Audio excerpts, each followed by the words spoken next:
Brain development is shaped from very early on. Even the youngest of babies can gain benefit from playful interactions with their carers. Genes provide the basic blueprint for the brain, but experiences shape the process that determine whether a child's brain will provide a strong or a weak foundation for future learning, behaviour and health.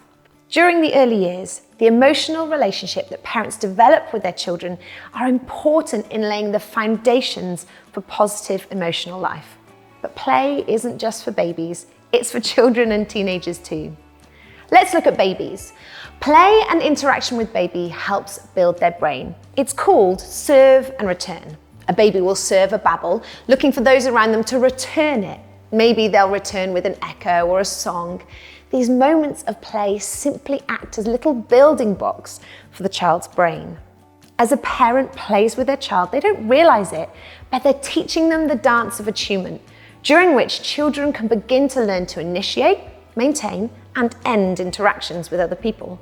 Play serves as the perfect development for these skills. As you read to your baby and child, you build their association with words and objects, tiny moments of beautiful brain growth. It might sound strange, but the best growth for your baby is simply everyday interactions. Let's look at toddlers. By the age of 2, a child would have as many brain connections as an adult. The brain will continue to make and improve those connections through childhood, but the majority of the connections that form the foundation box on which later connections are built will have been made in the first 3 years of life. Play grows in its sophistication as a child journeys from baby to toddler. They start mark making, throwing, even running around. All their skills grow as the child does too. They begin to discover more of the world and what they can do. As a child grows, they begin to play more sophisticatedly. A parent watches and listens to what is going on, and the parents can then chip in. For example, "Oh, Dolly looks upset. Maybe she needs a cuddle." Parents and carers start to put words to how the child is playing, and this helps the child grow in their development. It also helps the parent or carer and child to bond. This kind of relationship is a relationship of containment and reciprocity, and play allows this to happen. What about primary school children? As children grow, so will their ability to use imagination, creativity, problem solving. And as parents and carers, we need to be willing to follow their lead. We need to give them space to explore, to be imaginative and try new things. Imagine doing a jigsaw puzzle with your child. We probably shouldn't chip in as much or give them the answer all the time. What about building something out of Lego? I've done it.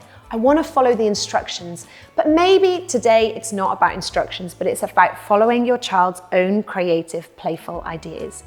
These moments of connection with your child build beautiful, reciprocal relationships. They will allow the child to play, to become more about discovering who they are and less about control. Okay, the teenage years. The children grow, they still need to play.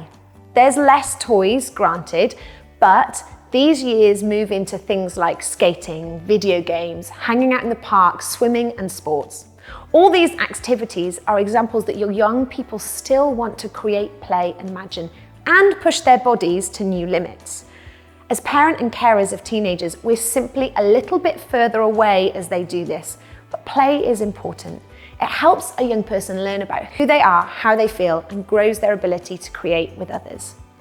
In the teenage years of life, it might not be about being present with your child's play, but you could be there, tuning in at the end of the day to their perspective and experiences. Maybe talk with them. Take time after the skate park to talk about what they did, the content of their video games, the friendships or their relationships. All these moments as a parent or carer with your child allow you to grow your containment and reciprocity, and in turn, help them manage their behavior so they can thrive. As we build play into our lives, we aren't just building our child, we're building the future. Building within them a system of parenting that includes play. Containment, reciprocity, behavior management, they all thrive and grow when we play with our children. So let's help our children thrive, let's help our children's children thrive, and let's build a healthy society by playing.